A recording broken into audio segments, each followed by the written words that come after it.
경기도 시흥에서 아주 충격적인 살인사건이 발생했습니다. 편의점에서 60대 여성 점주가 흉기로 피습을 당합니다. 그리고 불과 몇 시간 뒤에 멀지 않은 공원에서 흉기 난동 사건이 잇따라 발생을 합니다. 게다가 역시 멀지 않은 한 가정집에서는 시신 2구가 나왔습니다. 이 사건의 범인은 단 한 명이었습니다. 중국인 2명 왜 살해하셨나요? 편의점 주인과 70대 남성은 왜 해치를 했습니까? 피해자들과 어떤 관계이십니까? 범행 계획하셨습니까? 아니요. 피해자들께 할 말 없습니까? 기왕 아휴, 참 마음이 아프네. 피해자들 왜 살해하셨습니까? 피해자들과 어떤 관계세요? 경제적인 거래가 좀 저한테 돈을 꺼갖고 그걸 갚지 않고 12년씩. 혐의 전부 인정하는 겁니까? 그러면 기왕 사람 죽은 거는 피해자들이 돈을 갚지 않아 살해하셨다는 겁니까? 자, 최초 신고가 접수되고 10시간이 지나서 50대 남성 차철남 공개가 됐습니다. 이 차철남이 검거가 됐습니다. 그 10시간 동안 무슨 일이 있었던 건지 시간순으로 정리해드립니다. 자, 먼저 최초 신고 어떻게 접수가 됐습니까? 네, 어제 오전 9시 반쯤이요. 경기도 시흥시의 한 편의점에서 이 편의점의 점주인 60대 여성이 흉기로 공격을 당했고 중상을 입었습니다. 편의점주가 피습당했다는 신고가 이번 사건이 알려지게 된 최초의 신고인데요. 출동한 경찰은 CCTV 영상을 확인해 봤는데 영상이 흐릿해서 용의자가 흰색 마스크를 쓰고 있다는 것 외에는 신체적 특성이나 옷차림 등을 구체적으로 특정하지는 못하고 있는 상황이었습니다. 자, CCTV 영상이 흐릿해서 사건 수사가 어려움을 겪고 있었던 그때 경찰에 눈에 띈 것이 있었습니다. 어떤 차량이 눈에 들어왔다고요? 예, 그렇습니다. 편의점 점주가 피습당한 그 시간대에 그 앞을 지나가는 승용차가 있었다는 걸 경찰이 알아낸 거예요. 어허. 그래서 그 차량이 용의 차량일 수 있다라고 경찰이 판단해서 차적 조회를 진행했는데 차주의 신원이 나왔습니다. 예? 어느 중국 국적의 남성으로 나왔는데 그래서 그 남성의 집으로 찾아갔습니다. 오전 11시께 들어갔는데 그 집 안에서 아주 충격적인 광경을 경찰이 목격한 겁니다. 왜요? 어떤 광경이었냐면 차주가 숨진 채 집 안에 있었던 겁니다. 차주도 숨졌어요? 네, 이미 숨졌는데 사망한 지 벌써 며칠이 지난 상태였고 타살 혐의점이 있는 것으로 알려졌습니다. 자, 차량이 지나가서 그 차를 따라가 봤는데 그 차량의 주인은 이미 숨져 있었습니다. 며칠 전에. 사건을 수사하던 경찰에 이때 또 추가 신고가 접수가 됩니다. 시흥에서 또 다른 흉기 난동이 발생했다는 신고입니다. 또 발생했어요? 그렇습니다. 범행이 발생한 이 편의점으로부터 약 1.3km 정도 떨어진 체육공원에서 이번에는 70대 남성이 흉기에 피습을 당해서 부상을 입었다 이런 신고가 들어온 겁니다. 이게 편의점 사건이 발생한 지는 불과 4시간 만이었고요.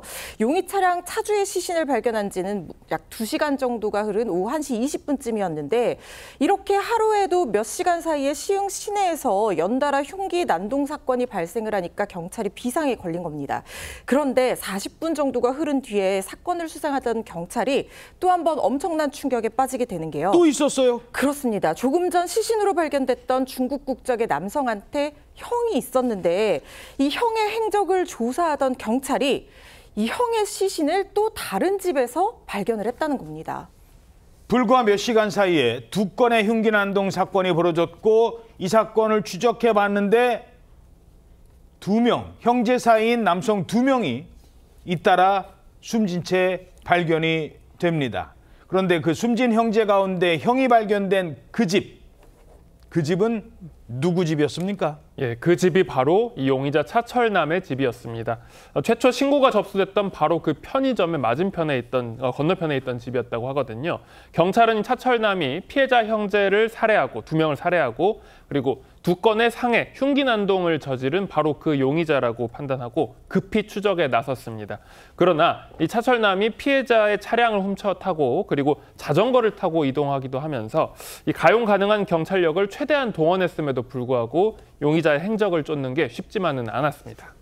어제 오전 9시가 조금 지나서 편의점 흉기 사건으로 알려졌던 이 사건이 차철남의 행적을 찾아가는 족족 시신이 발견이 됩니다. 2명이 살해가 된 거고 또 저 차철남은 아직 잡히지 않았습니다. 흉기를 들고 저렇게 어디를 걸어가고 있는지 모르는 상황이었습니다. 그동안 이 시흥에 사시는 주민들 얼마나 불안에 떨어야 했을까요?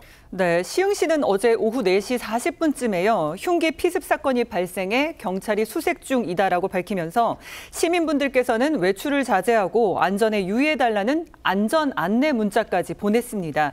주민들은 종일 불안에 떨었다고 하는데요. 사건이 발생한 지역 주민들은 일부 언론에 같이 운동하던 사람들이 다들 그냥 가버렸다. 대낮에 그런 일이 발생했다니 너무 무섭다라고 전하기도 했습니다. 그리고 위급 상황 최고 단계인 이 코드 제로를 발령한 경찰은 수사 본부를 꾸리고요. 어제가 시흥에 코드 제로가 발령이 됐었어요. 네, 형사 기동대, 기동 순찰대 등을 총동원하는 한편에 또 어제 저녁 6시 반쯤에 이제 공개 수배를 내렸습니다. 전단지에는 이 키 170cm 가량 보통 체격이며 검정색 점퍼 등을 착용하고 있다는 내용이 담겼는데 이후 저녁 7시 25분 경찰은 시흥 시화호 주변에서 차철남을 검거했습니다. 이렇게 검거되면서 하루 동안 이어진 차철남의 도주국은 막을 내리게 됐습니다. 시화호 인근에 있던 차철남 잡았습니다. 잇따른 흉기 난동 그 이유가 궁금했습니다. 범인은 이렇게 주장했다고 합니다. 중국인 2명 왜 살해하셨나요? 피해자들 왜 살해하셨습니까? 피해자들과 어떤 관계세요? 경제적인 거래가 좀 저한테 돈을 꺼갖고 그걸 갚지 않고 12년씩 피해자들이 돈을 갚지 않아 살해하셨다는 겁니까? 자, 중국 국적의 차철남. 내게 돈을 빌려가놓고 12년 동안 안 갚았다. 그래서 살인을 저지른 거다. 자, 그렇다면 피해자들이 얼마를 빌려간 건데요? 그게 3천만 원이라는 겁니다. 3천만 네, 원? 여기에 대해서 지금 경찰이 사실관계를 확인하고 있는데 차철남 본인은 3천만 원이라고 주장하고 있습니다. 친한 사이였던 중국 국적의 50대 형제한테 지난 2013년부터 수차례 걸쳐 3천만 원을 빌려줬는데 피해자들이 갚지 않아서 범행을 계획했다. 이렇게 진술하고 있는 거예요.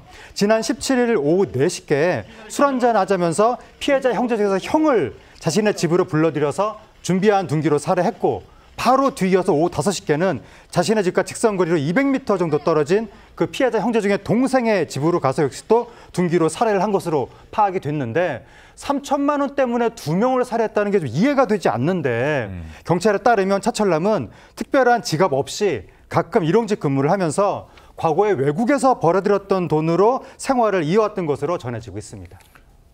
이 살인만 저지른 게 아니잖아요. 어제는 흉기를 들고 여기저기 난동까지 벌인 겁니다.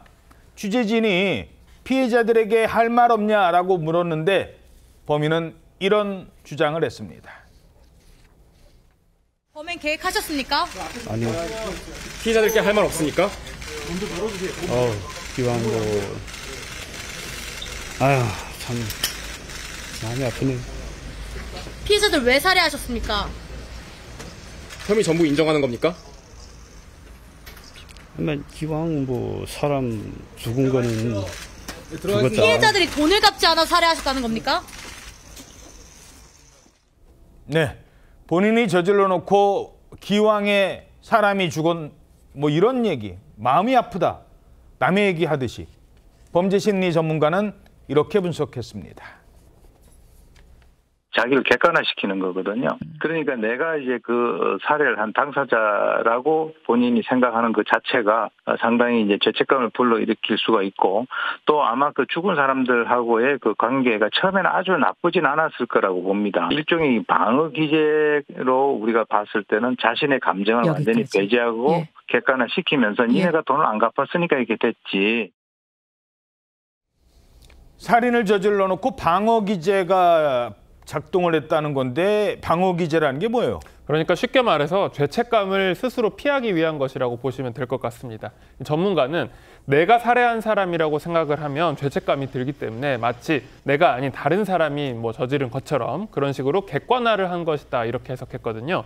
조금 더 쉽게 표현하면, 자, 본인이 사람들을 살해한 건데 이게 뭐 마음이 아프다, 이렇게 표현을 한 게 마치 옆에서 어떤 목격자인 것처럼 진술을 한 거거든요. 그러니까요. 정말 안 됐네, 이런 식으로 진술하는 게 본인이 스스로 살인범이라는 자책감을 피하기 위한 어떤 그런 방어 기제다, 이런 의미라고 해석됩니다. 예. 자, 차철남이 2건의 살인을 저질렀던 건 사실 며칠 전이었습니다. 지난 17일. 그런데 어제, 이틀 뒤에 또 갑자기 흉기를 휘두르고 다닌 겁니다. 이건 왜 그랬을까요? 범죄심리 전문가에게 물어봤습니다. 그 또 두 사람을 추가적으로 살해를 시도를 했는데, 제가 볼 때는 살인을 시작을 하고 자기가 이제 경찰에 검거될 수 있다라고 하는 그 가능성을 봤을 때 그동안의 감정이 좋지 않았던 사람들을 찾아가서 해코지를 한 것은 아닌가. 그동안 감정이 좋지 않은 사람들, 아니 뭐라고 했는데요? 전문가의 분석과 일치하는 진술을 했다고 전해지고 있습니다. 차철남은 경찰 조사에서 범행 동기를 얘기하면서 자신에 대한 험담 그리고 무시에 대해서 얘기했다고 알려져 있는데요. 사망한 피해자 형제의 시신을 각 장소에 지난 17일부터 이틀 동안 그대로 방치해준 그 상태에서 어제, 그러니까 19일 오전 9시 반쯤 돌연 거주지 인근의 평소 자신이 다니던 편의점 점주인 60대 여성을 내 험담을 했다라고 하면서 흉기로 공격을 한 겁니다. 그리고 4시간쯤 지나서는 이 편의점에서 1km가량 떨어진 체육공원에서 이 자기 집 건물주인 70대 남성을 나를 무시했다라고 하면서 흉기로 공격했다라는 건데요. 다만 이 관련한 조선일보의 단독 보도가 있는데, 이 보도에 따르면 차철남은 자기 집 건물주를 평소 형님이라고 부르면서 상당히 따랐던 것으로 전해지고 있습니다. 친근한 관계를 유지해왔다는 것이기 때문에 이 범행 동기가 사실인지는 좀 조사가 필요해 보이고요. 해당 건물주의 가족은 경찰 조사에서 차 씨가 다혈질로 보였다, 이렇게 진술했다고 알려졌지만 10년 넘게 거주를 하면서 별다른 시비라든가 다툼 같은 문제는 없었다, 이렇게 밝혀진 것으로 알려져 있습니다. 경기도 시흥시를 완전히 발칵 뒤집어 놓았습니다. 어제 오전 9시부터 이 잡힐 때까지. 그리고 시흥시에서는 코드 제로가 발령이 될 정도였습니다. 4시간이 흘렀거든요. 어제 편의점 사건 이후. 근데 겨우 도망간 곳은 시와우 1.3km밖에 안 갔습니다. 왜 멀리 도망가지 않았을까요? 네, 말씀하신 것처럼 차철남은 범행과 범행 사이에 자전거를 타거나 피해자의 차량을 이용하긴 했지만 도주하지 않았습니다. 그 경찰에 검거된 장소도 시와호였고 주거지와 또 범행 장소인 시흥을 벗어나지 않은 건데, 이와 관련해서 전문가는요, 이 도주보다는 자기가 목표로 하는 그 대상에 대한 공격이 더 중요하다는 의미다라고 분석을 했습니다.